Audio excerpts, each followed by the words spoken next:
여러분, 지난 한 주간도 평안하셨습니까? 그리고 오늘도 우리 그리스도 안에서 참된 쉼을 경험하시고 계십니까?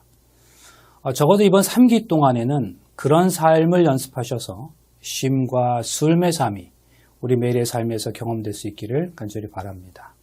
이번 주 우리가 살펴볼 주제는요, 불만족과 반역이라는 주제입니다.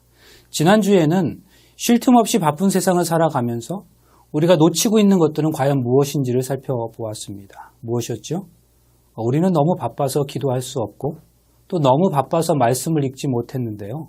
그것은 곧 우리를 향한 사단의 계획이었음을 살펴보았습니다. 그래서 분주함은 곧 죄악이라는 내용도 확인했습니다.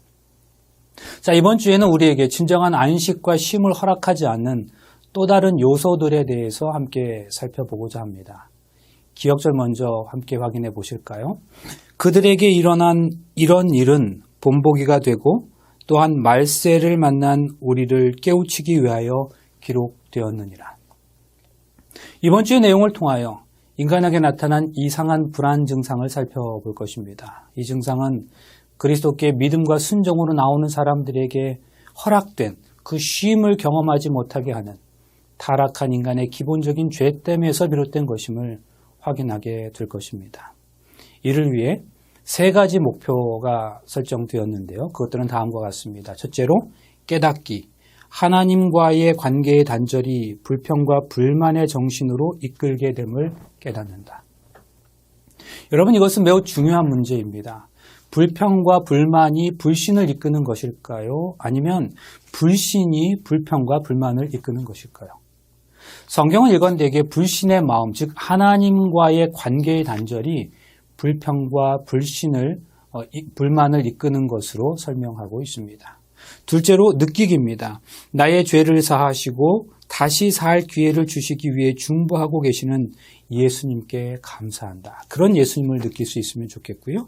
또 행하기, 나의 경험과 지식이 아니라 하나님의 말씀에 대한 믿음으로 살아가는 삶이 우리의 삶이 되기를 바랍니다. 아무쪼록 이번 교과를 통해서 우리 모두가 다 이러한 목표에 이를 수 있기를 간절히 바랍니다. 본 교과는 연구를 위해서 우리가 미리 스스로에게 던져보는 질문들을 소개합니다. 각각의 질문은 역시 여러분들께서 가지고 계신 이 교과책을 통해서 확인해 보시기를 제안드리는데요. 그 중에서도 저는 첫 번째 질문이 눈에 들어왔습니다. 반복되는 불평이나 불만으로 인해 개인 또는 교회가 힘들었던 적이 있나요? 사실 불평과 불만은 개인의 문제로 끝나는 게 아니죠. 그것은 마치 전염병과 같아서 다른 사람에게로 영향을 미치고 결국은 공동체 전체가 어려움을 당하는 경우가 얼마나 많은지 모릅니다. 이번 과의 기억절이 밝히고 있는 것처럼 성경 속 이스라엘 백성들의 경험이 오늘을 살아가는 우리 모두에게 본보기가 되고 있습니다. 출애굽한 이스라엘 백성들은 반복되는 불평과 불만으로 하나님을 향한 불신을 드러내 보였고 그로 인해 대부분 약속의 땅에 들어갈 수 없었습니다. 하나님을 향한 불신은 결국 불행한 결말을 초래하게 되어 있는 거죠. 우리는 이들의 경험을 통해서 믿음으로 순종할 때 참된 쉼을 경험할 수 있음을 배워야 할 겁니다. 그러므로 우리는 이번 과에서 살펴볼 성경 속의 몇 가지 사건들을 통해서 우리가 함께하는 공동체가 또 우리 개인이 어떠한 삶을 살아가야 할 것인지를 결심하실 수 있게 되기를 바랍니다. 자, 이제 본격적으로 이번 주 교과를 공부하기 전에 우리가 먼저 한 가지 기억해야 할 개념이 있습니다. 그것이 바로 세계관이라는 개념인데요. 이것은 방금 전에 우리가 확인한 것처럼 불신의 마음, 즉 하나님과의 관계의 단절이 불평과 불만을 이끄는 원리를 바르게 이해하기 위한 것입니다. 사실 사람의 어떤 행동은 그냥 갑자기 그렇게 나타나는 것이 아니죠. 어떤 공동체든 그 공동체가 혹은 개인이 가진 행동 양식이 있습니다. 관습이라든지 습관, 제도 등이 거기에 속해요. 그런데 그러한 행동 양식은 그 속에 어떤 가치 체계를 통해서 밖으로 드러나게 돼 있어요. 그런데 또 그 가치 체계는 신조라는 것에 의해서 형성되게 되는 거죠. 그리고 그 신조 안에는 세계관이라는 것이 자리 잡고 있습니다. 그러므로 그 사람의 공동체나 또는 그 사람이 가진 세계관은 결국은 어떤 행동이 형태로 밖으로 드러나게 되는 것이죠. 그런 의미에서 생각은 곧 결과를 낳는다고도 할 수 있습니다.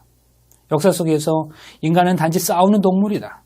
나의 꿈이 있다면 그것은 아리안족이 가장 진화된 민족임을 보여주는 것이다 라는 생각을 가지고 있었던 그 아돌프 히틀러는 유대인 학살이라는 결과를 가져왔습니다. 그러나 하나님의 형상을 가진 인간은 흑인이든 백인이든 황인이든 차별될 수 없다. 노예매매는 무시무시한 악습이다라는 생각을 가지고 있었던 영국의 윌리엄 윌버포스는 영국에서 노예제도를 몰아내는 결과를 가져왔습니다. 왈포인도 이러한 사실을 이렇게 정리했는데요. 생애의 사소한 일을 취급하는 데 나타나는 결정이 그보다 훨씬 더 중요한 일에까지 미친다. 그는 자기에게 익숙한 원칙에 따라 행동한다. 그리고 행동이 반복되면 습관이 되고 습관은 품성을 이루게 되어 그 품성으로 말미암아 우리의 현세적인 또는 영원한 운명이 결정된다. 여러분 잘 보세요. 이 표현에 따르면 원칙, 즉 생각은 행동을 이끌어냅니다. 그리고 같은 행동을 일정 기간 계속해서 반복하면 그것이 습관이 되고 그 습관은 결국 그 사람의 품성을 꼴지우게 되는 것이고 그리고 그것은 곧 그 사람의 운명을 결정하게 된다고 말합니다. 그러니까 지금 내가 어떤 생각을 하고 있는가 하는 그것은 미래의 나의 운명을 결정하는 것이라는 의미일 겁니다. 행동은 그냥 나타나는 게 아니에요. 생각이 먼저입니다. 이번 과에서 우리는 인간에게 나타나는 다양한 불안 증세들을 공부하게 될 겁니다. 일요일에 광야에서의 불만족, 월요일에 반역의 전형성, 그리고 화요일에 반역으로 이끄는 불만족, 그리고 수요일에는 중재자, 그리고 목요일에는 가장 중요한 믿음 대 추측, 이런 내용들을 공부하게 될 것인데요. 이번 과의 공부를 통해서 가장 먼저 하나님과의 관계를 분명하게 하는 그런 결심이 있게 되시면 참으로 좋겠습니다. 자, 이제 본격적으로 공부에 들어가 보겠습니다. 일요일입니다. 광야에서의 불만족. 오늘의 배경은 이스라엘 백성들이 애굽을 떠난 지 1년이 조금 넘게 지난 상황으로 우리를 인도합니다. 이제 그들은 약속의 땅에 들어갈 준비가 되어 있었고 그들의 수가 다 파악되었습니다. 그 수에 따라서 모든 것이 다 잘 조직되었습니다. 그들을 향한 하나님의 엄청난 사랑과 그분과 함께 하시는, 그분께서 함께 하시는 그 하나님의 그 임재를 그들은 목격하였죠. 그러나 이제 시내 산을 떠나서 그들이 처음으로 멈추어선 바로 그 땅에서 그들은 불평하기 시작합니다. 이스라엘 백성들은 무엇을 불평하는 것일까요? 그들은 자신들이 애굽에서 먹던 고기와 오이와 참외와 부추와 파와 마늘을 먹고 싶다고 말합니다. 그러면서 그때는 그들이 모든 것들을 다 값없이 먹었다고 말해요. 근데 여러분, 여기는 분명히 심각한 오류가 있습니다. 그들이 값없이 먹은 것도 아니었고요. 배불리 먹었던 것도 아니었어요. 이것은 그들이 매우 심각한 선택적 기억력을 가지고 있었음을 말해줍니다. 그들은 애굽 땅에서 먹었던 음식은 기억하였는데 노예 생활 중에 겪었던 엄청난 고난은 까마득히 잊어버렸기 때문입니다. 그들은 1년 이상 하나님께서 허락하신 만나를 먹고 살았지요. 그러나 그들은 그것으로 만족하지 못했대요. 다른 무엇인가를 원했답니다. 문제는 그들은 그 과정에서 그들이 기억하고 싶은 것만을 기억했다는 사실입니다. 이것을 확증 편향이라고 말하기도 하는데요. 보고 싶은 것만 보는 거예요. 선택적 정보만 모아서 그것으로 결론을 내버리는 거죠. 여러분, 신앙에 있어서 이런 관점은 대단히 위험합니다. 사람은 자신의 유한함을 인정하지 않아요. 자신이 얼마나 문제가 있는 존재인지를 기억하려고 들지 않습니다. 자신이 가지고 있는 정보가 다 맞다고 생각합니다. 그런데요, 사람은 자신의 정보를 처리하는 능력이 엄청난 한계가 있죠. 그래서 인간의 마음은 심리적인 차원에서도 외부의 어떤 정보가 아주 일부분만, 그것도 매우 부정확하게 전달되어지는 겁니다. 많은 정보 중에 지극히 일부분만을 받아들이는데 그 받아들이는 것 중에서도 대단히 부정확하게 받아들일 때가 많아요. 1초당 인간의 감각기관이 받아들이는 정보의 양이 200만 비트가 된다고 과학자들은 얘기합니다. 그런데 우리 인간이 그것을 감지하고 그것을 인식할 수 있는 양은 고작 134비트 정도라는 거예요. 200만 비트가 우리의 정보로서 들어오는데 인간의 한계 때문에 대단히 부분적으로만 그것을 수용하는 것입니다. 인간이 받아들이는 정보의 양이 그렇게 턱없이 적다는 사실 외에도 더 문제가 되는 것은 그 작은 정보들마저도 인간이 모두 바르게 받아들이지 못한다는 사실입니다. 인간은 세 가지 경우를 통해서 인간에게 들어오는 정보들을 바르게 받아들이지 못해요. 첫 번째는 생략입니다. 어떤 정보가 우리에게 들어올 때에 우리 뇌가 그것을 많은 부분 생략해버리는 거예요. 지금 내가 배가 고프다고 가정하면 지금 이 순간에도 수없이 많은 정보들이 나에게 들어오고 있을 것인데도 그 순간에 나의 그 배고픔 때문에 다른 모든 것들은 생략해버리고 음식에 대한 것만을 받아들이는 겁니다. 그러니까 그 순간에 다른 정보들은 다 놓쳐버리는 거예요. 둘째는 왜곡이라는 개념입니다. 이것은 무엇인가 하면 예를 들어 나는 참 소심한 사람인데요. 회식 자리에서 누군가가 나의 신상에 대한 어떤 농담을 했다고 가정해 봅니다. 그런데 그 사람은 분명히 함께 있는 자리에서 아무 생각 없이 한 농담인데 나는 내가 너무 소심해서 그것을 나를 비웃는 것으로 왜곡하여 받아들인 거예요.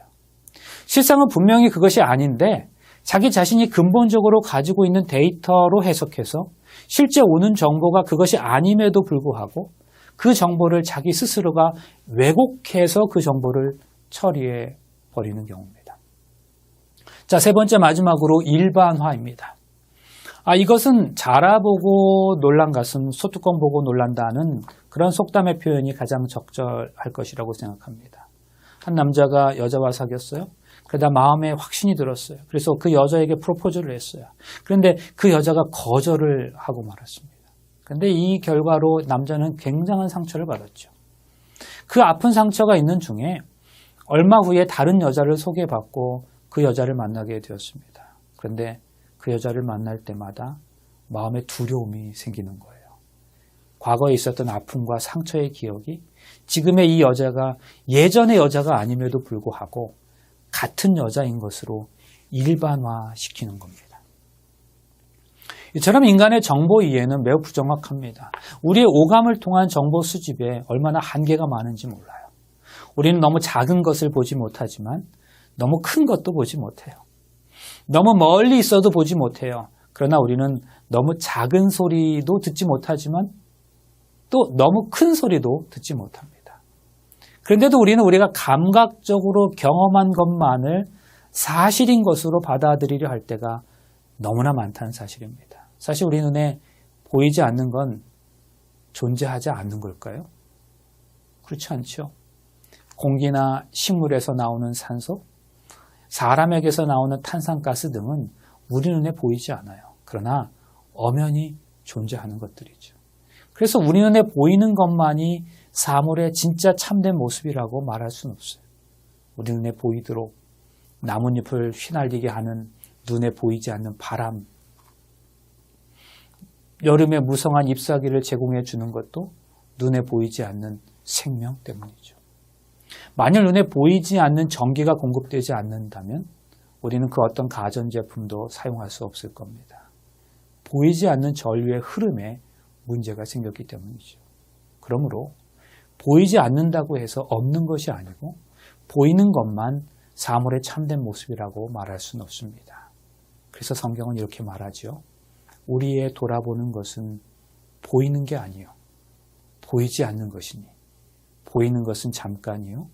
보이지 않는 것은 영원함이니라. 여러분, 보이지 않는 게 더 중요하다고 말해요. 그것이 보이는 것을 움직이게 하는 거죠. 그러므로 오늘 우리의 눈에 보이는 어떤 현상에 집중할 것이 아니라 그 현상이 나타나게 한 보이지 않는 어떤 것에 염두를 두는 지혜가 필요합니다. 이번 일요일 내용을 통해서 우리에게 주시는 메시지는 두 가지입니다. 첫째는 하나님은 우리가 만족스럽지 못한 상태에 빠져 있을 때 우리의 필요에 귀를 닫으시는 분이 아니라는 사실이에요. 이스라엘 백성들의 경우에 하나님께서는 그들이 고기를 원할 때 그 고기를 원하는 그들을 위해 메추라기를 주셨습니다. 그런데요, 기억해야 할 중요한 다른 한 가지가 있습니다. 두 번째, 이스라엘 백성들이 진정 원했던 것은 눈에 보이는 표면적인 고개가 아니었다는 사실이죠. 우리 교과는 우리가 불행하고 불만족스러울 때 겉으로 드러나는 화는 갈등의 근원적인 원인이 아니라 근본적인 단지 더 큰 화를 불러일으키는 뇌관에 불과하다. 우리가 싸우게 되는 이유는 우리가 맺고 있는 관계 때문에 가운데 무엇인가 더 근본적인 문제가 있기 때문이라고 지적합니다. 와이트 선지자는 이것을 이렇게 묘사합니다. 이스라엘 백성 중에 특별히 섞인 무리가 걸핏하면 하나님께 대해 반역하였다. 그들은 또한 그들의 지도자에 대하여 불평하고 그들의 불신과 고집으로 그들을 슬프게 하기 일쑤였다. 그들을 약속의 땅으로 인도하는 것은 몹시 힘들고 고통스러운 일이 될 것이었다. 그들의 죄는 이미 하나님의 은총을 빼앗아 갔으며 공의는 그들의 멸망을 요구하였다. 그러므로 여러분, 우리 일상의 삶에서 하나님께 감사하기보다는 불평과 불만의 정신과 말이 습관적으로 우리 속에서 나타난다면 우리의 영적인 모습을 다시 한번 확인해 보실 수 있기를 간절히 바랍니다. 자, 이제 월요일의 주제로 넘어가 보겠습니다. 월요일, 반역의 전염성. 역시 같은 내용이에요. 미리암과 아론이 마음이 상했답니다. 그런데 표면상으로는 그 이유가 모세의 구스족 출신 아내가 마음에 들지 않았기 때문인 것으로 나타나고 있지만 성경은 그러한 그들의 모습이 단지 구실에 불과하였음을 분명히 보여줍니다. 그들이 가지고 있었던 불평의 핵심은 예언의 선물에 관한 것이었습니다. 지금까지 아론과 미리암은 모세와 더불어 핵심적인 지도자 역할을 감당하고 있었는데요. 이제 새로운 지도자들이 세워지므로 그들의 자리에 위협을 느끼게 되었고 그 결정에 대하여 이렇게 그들은 말하지요. 여호와께서 모세와만 말씀하셨느냐? 우리와도 말씀하지 않으셨느냐? 이 말은요, 하나님이 우리와는 말씀하시지 않는 줄 아느냐? 우리는 뭐 호구냐? 우리도 있다. 너만 잘났냐? 하나님께서 그들의 불평에 어떻게 반응하십니까, 여러분? 이르시되 내 말을 들으라. 너희 중에 선지자가 있으면 나 여호와가 환상으로 나를 그에게 알리기도 하고 꿈으로 그와 말하기도 하거니와 내 종 모세와는 그렇게 아니하고 그는 내 온 집에 충성함이라. 그와는 내가 대면하여 명백히 말하고 은밀한 말로 하지 아니하며 그는 또 여호와의 형상을 보거늘 너희가 어찌하여 내 종 모세 비방하기를 두려워하지 아니하느냐. 여호와께서 그들을 향하여 진노하시고 떠나셨다. 그래서 모세는 다르다는 거죠. 너희와 다르다는 거예요. 하나님께서 단호하게 반응하신 이유가 무엇입니까? 우리 교과는 그것을 이렇게 설명합니다. 하나님의 응답은 다른 해석이 불가능할 정도로 분명했다. 예언의 선물은 더 많은 권력을 행사하기 위한 무기로 사용되어서는 안 됐다. 하나님께서 일시적인 문둥병을 통해 미리암을 벌하신 것은 이 두 사람의 행동을 하나님께서 얼마나 불쾌히 여기셨는지를 생생하게 보여줍니다. 그런데 하나님은 그 상태로 그냥 끝내시지 않으셨어요. 그들을 다시 회복시키시는데요. 그 과정이 어떠합니까? 아론이 자신들의 죄를 고백합니다. 그리고 모세는 여호와 하나님께 미리암의 회복을 위해 탄원합니다. 그러자 하나님께서 7일 후에 미리암을 다시 회복시켜 주십니다. 여러분, 이 사건이 우리에게 주시는 메시지는 무엇일까요? 첫째로 하나님은 불평과 불만을 매우 불쾌하게 여기신다는 사실이에요. 그리고 그것이 자신의 권력을 행사하기 위해서일 때는 더욱더 그러하신다는 거예요. 왜요? 그 불평과 불만은 항상 불신에서 시작되는 것이기 때문입니다. 둘째로 불평과 불만의 결과는 항상 있다는 거죠. 그리고 셋째로 그것의 회복을 위해서는 당사자뿐만 아니라 주변의 사람들의 도움이 반드시 필요하다는 겁니다. 이제 아론은 비난하고 불평하는 대신 미리암을 위해 간청하고 있었고 모세는 그녀를 위해 중재하고 있었다. 이것이 바로 하나님의 당신의 백성들 가운데서 하나님께서 보시고자 하는 태도이다. 하나님께서는 그 간청을 들으시고 미리암을 고쳐주셨다. 또 와이선지자의 글입니다. 우리에게는 고대 이스라엘의 본이 있으며 그들처럼 행동하지 말라는 경고를 받고 있다. 그들이 저지른 불신과 반역의 역사는 하나님의 요구에 대해 불평하지 말라는 특별한 경고로서 기록상에 남아있다. 우리는 어떻게 히브리인들이 그랬던 것처럼 무관심하게 스스로의 길을 선택해서 우리의 눈이 보이는 대로 따라 행하며 하나님으로부터 점점 더 멀리 나아갈 수 있겠는가? 여러분, 오늘의 교과는 우리를 이러한 적용으로 이끕니다. 하나님께서 세워주신 지도자들을 비판하는 대신에 그들을 위해 기도하고 사랑으로 협력하는 문화를 만들기 위해 우리가 해야 할 일은 무엇일까요? 일전에 매우 흥미로운 제목의 책을 접하게 되었습니다. 나쁜 목사님? 아무도 몰랐던 목사님 바꾸기 비밀 프로젝트. 제목이 참 재미있죠? 이 책에서는 교인들이 목사님을 길들이는 4가지 방법에 대해서 이야기합니다. 그런데 사실 이 나쁜 목사님이라는 개념은 그 개념은 다른 것이 아니에요. 그저 교인들의 입장에서 볼 때 뭔가 변화나 개선이 필요한 목사님이 나쁜 목사님이라는 거예요. 이 책에서 소개하는 나쁜 목사님을 길들이는 4가지 방법 중에 가장 첫 번째 방법은 목사님이 혼자서 눈치껏 알아서 곱게 죽어주는 거랍니다. 그러면 사실 모든 것이 다 좋게 끝나는 것이겠죠. 두 번째 방법은 하나님이 직접 나서시는 거예요. 하나님께서 목회자들의 자아를 손수 죽여주시는 거래요. 그런데 모세를 보나 요나나 베드로 또 바울을 보나 그 길은 본인들이 좀 애를 먹는 방법입니다.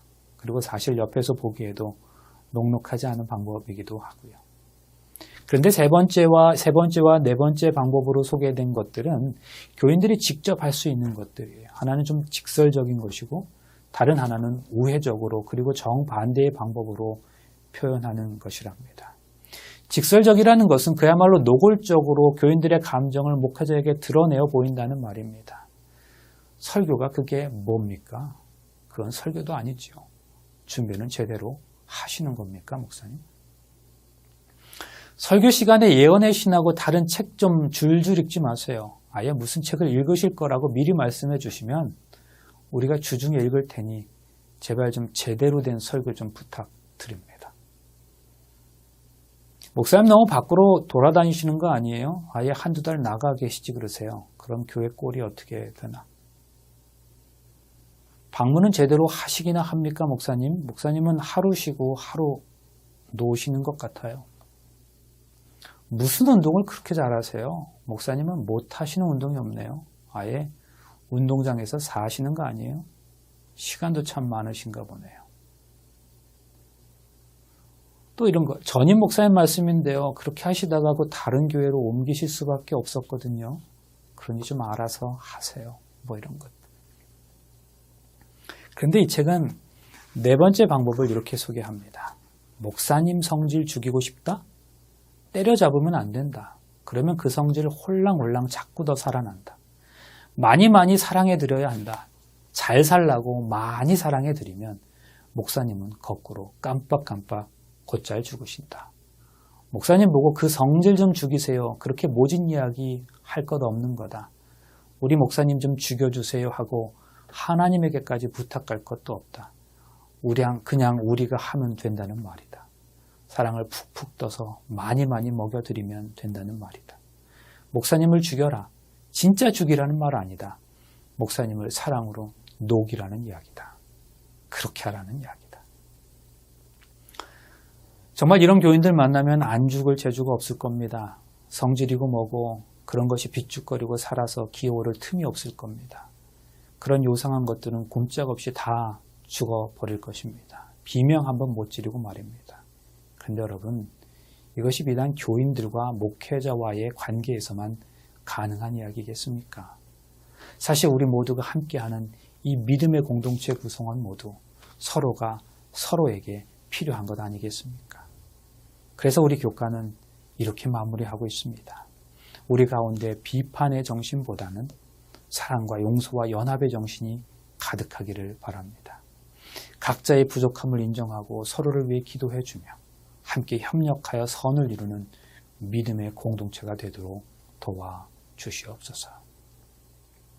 그래서 우리 중 누군가의 회복이 필요할 때 우리 모두가 사랑으로 연합하여 그의 회복을 위해 사랑으로 녹이는 그런 공동체가 될 수 있기를 간절히 바랍니다.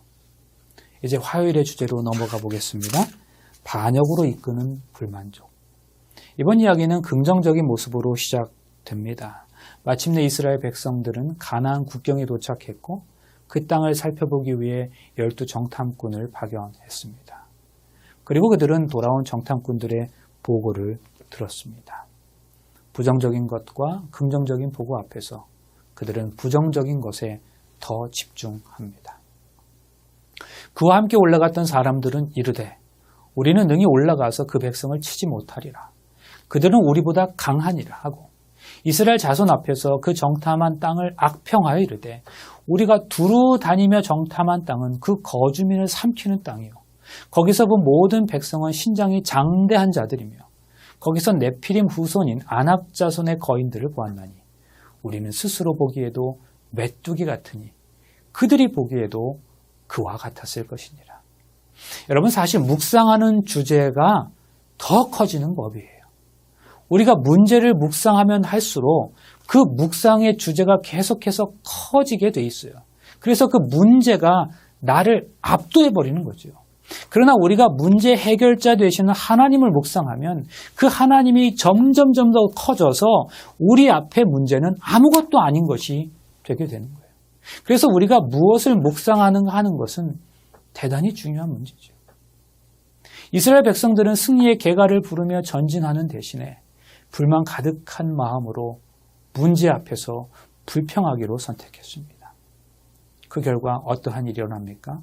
온 이스라엘 자손이 모세와 아론을 원망하였다. 온 회중이 그들에게 말하였다.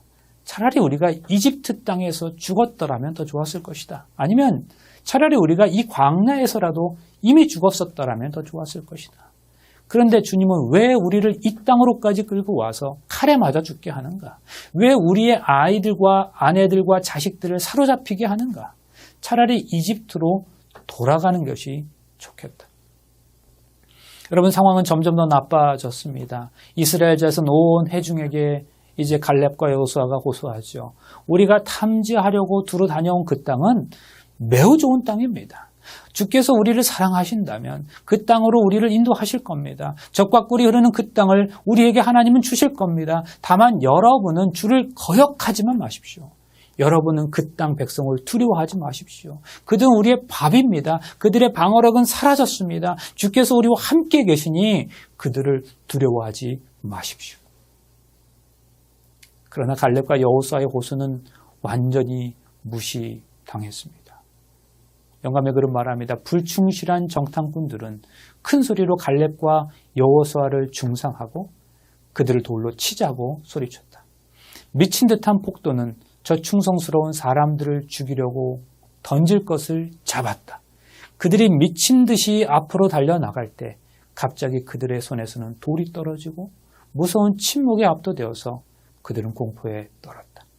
하나님께서 개입하셔서 그들의 살인 계획을 막으셨다. 타오르는 빛과 같은 그분의 임재의 영광이 성막을 비췄다. 백성들은 모두 여호와의 징조를 바라보았다. 그들보다 더 강하신 분이 나타나셨고 아무도 감히 그들의 반항을 계속하지 못하였다. 폭도들은 모세와 갈렙과 여호수아를 향해 돌을 던지려고 하였으나 그들의 반역은 궁극적으로 하나님 자신에게 향해 있음을 하나님께서는 알고 계셨습니다. 여러분 이것은요 매우 중요한 문제예요. 모세가 갈렙, 여호수아가 단순히 지도자여서가 아니라 그들이 하나님의 사람이었고 하나님의 마음을 가지고 있었던 사람이었기 때문에 그들에 대한 반역은 곧 하나님께 대한 반역이었어요. 여러분 우리가 믿는 아버지 하나님은 당신의 자녀를 향한 공격과 불만, 불평을 곧 자신을 향한 것으로 인식하는 거예요. 그러므로 우리가 누군가에 대한 불평과 불만을 쏟아낼 때는 그것이 궁극적으로는 누구를 향하고 있는지를 우리는 반드시 기억해야 하는 거죠. 그러나 갈렙과 여호수아의 믿음은 풍부한 보상을 받았다. 그분의 말씀에 따라서 하나님께서는 이 신실한 정탐꾼들을 그분께서 그들에게 약속하신 땅으로 인도해 들이셨다. 겁쟁이들과 반역자들은 광야에서 멸망했지만 의로운 정탐꾼들은 에스골 골짜기에 포도를 먹었다. 사랑하는 여러분, 우리는 때때로 눈에 보이는 현실이 전부인 것으로 착각하여 하나님을 원망할 때가 있어요. 그럴 때마다 문제보다 크신 더 큰 하나님을 바라보며 하나님의 약속을 굳게 붙잡고 하늘 향해 전진하는 그리스도인이 되게 해달라고 기도하며 살아가는 그런 믿음이 우리에게 필요할 것입니다. 수요일의 내용은요, 우리의 눈을 모세를 통해서 그리스도에게로 향하도록 합니다. 하나님께서는 반역한 이스라엘 백성들을 멸망시키시고 모세를 시작으로 하는 새로운 나라를 만들겠다고 말씀하셨어요. 그러나 그 상황에서 모세가 자신의 백성들을 향하여 중보하는 모습을 우리가 보게 되는데요. 이것은 이 사건이 발생한 지 1400년도 더 지난 이후에 고통 가운데 있는 그분의 제자들을 위해 기도하실 참된 중재자이신 그리스도의 모습을 바라보게 합니다. 모세의 간절한 중재에 응답하셨던 하나님께서는 우리를 위해 중재하시는 예수님의 죽음과 부활과 중보로 인해 우리에게도 응답하시는 거죠. 은혜가 반역과 불만족의 중심에 맞서 싸우고 용서는 새로 시작할 기회를 허락하는 겁니다. 사랑하는 여러분, 그리스도 안에 용서가 있어요. 그리스도 안에 은혜가 있습니다. 오늘 그분 안에서만 우리가 그것을 경험할 수 있는 거예요. 그런데 여기에서 우리에게 주는 또 다른 교훈과 도전이 있어요. 자신의 백성을 위해 중보하는 모세는 분명 그리스도를 예표하는 사람이었어요. 그런데 사실 그리스도를 따른다고 공언하는 우리 모두는 그리스도인이라고 말합니다. 그리스도인이라는 말의 의미는 그리스도에게 속한 또는 그리스도를 닮은 사람이라는 뜻일 거예요. 그렇다면 그리스도께서 그렇게 하셨던 것처럼 우리 역시 그러한 삶을 살아갈 수 있어야 할 겁니다. 모세의 행위가 궁극적으로 그리스도 사역의 본질을 드러내 보였던 것처럼 우리 매일의 신앙의 삶의 모습이 그리스도를 드러낼 수 있어야 하는 거죠. 정말로 그렇다면 우리도 누군가의 구원을 위해서, 누군가의 생명을 위해서 정말로 간절하고 진지하게 중보하는 삶을 살아가야 하지 않을까요? 뒤에서 수군거리고 비방하는 것이 아니라 오히려 누군가의 회복을 위해서 간절히 기도하고 중보하는 모습이 오늘 우리 삶에서 드러나야 하지 않겠습니까? 그래서 나의 기도를 통해서 누군가의 삶이 회복되고 용서를 경험하고 하나님의 은혜를 경험하게 된다면 그런 삶이 하나님께서 우리 삶에서 보시기를 원하시는 그런 삶이 아니겠습니까, 여러분? 우리 모두가 그러한 삶을 살아갈 수 있게 되시기를 간절히 바랍니다. 이제 목요일 내용을 보시겠는데요. 이 목요일 내용은 대단히 중요합니다. 믿음 대 추측. 계속된 민수기 14장의 이야기는 하나님의 심판에 대한 이스라엘 백성들의 반응을 보여주고 있습니다. 그런데 오늘의 교과는 그때 보였던 이스라엘 백성이 오늘날 우리의 모습과 별반 다르지 않음을 이야기합니다. 그들은 우리가 여호와께서 허락하신 곳으로 올라가리니 우리가 범죄하였습니다라고 말했어요. 이스라엘 백성들의 불신으로 하나님께서는 안 된다고 하셔서 너 이제 못 들어가 그랬어요. 그러나 그들은 자신들의 회개했으니 이제 된다고 생각했어요. 그리고는 그 민족들과 싸움을 하겠다고 말합니다. 여러분, 이건 분명한 착각이에요. 하나님 말씀을 무시한 거예요. 하나님은 안 된다고 했는데 우리 회개했으니 된다는 거예요. 와이 선지자는 이렇게 말합니다. 그들은 지금에야 그들의 죄된 행위를 성실하게 회개하는 것처럼 보였다. 그러나 그들은 저들의 망언과 불순종을 슬퍼하기보다는 오히려 그들의 악한 행동에 따르는 결과를 슬퍼한 것뿐이었다. 누구처럼? 가룟 유다처럼. 여호와께서 당신의 명령을 철회하지 않으셨다는 것을 알았을 때 그들의 고집은 다시 머리를 쳐들었으며 그들은 광야로 돌아가지 않겠다고 선언하였다. 하나님께서는 그들을 원수의 땅에서 물러가도록 명령하심으로 그들의 표면적 복종을 시험하시고 그것이 진정한 복종이 아님을 입증하셨다. 그들은 무분별한 감정의 지배를 받아 하나님을 순종하라고 간청한 정탐꾼을 죽이려고 함으로 큰 죄에 빠졌던 것을 알고 있었다. 그러나 그들은 결과적으로 그들에게 재난을 가져올 무서운 과오를 범했다는 것을 알고 그저 두려워할 뿐이었다. 하나님의 말씀을 무시하고 모세의 지도나 언약궤 없이 고집스럽게 공격을 감행한 민수기 14장 후반부에 기록된 그 이스라엘 백성들의 반역적인 반응은 실망과 죽음으로 끝을 맺게 되지요. 여러분, 우리가 어떤 것을 믿음으로 행동하는 것과 자기 자신을 믿고 섣불리 행동하는 것의 차이를 분명하게 이해할 필요가 있습니다. 믿음이 아닌 추측은 그저 그 대가를 치르게 되어 있습니다. 추측은 우리를 죽음으로 이끕니다.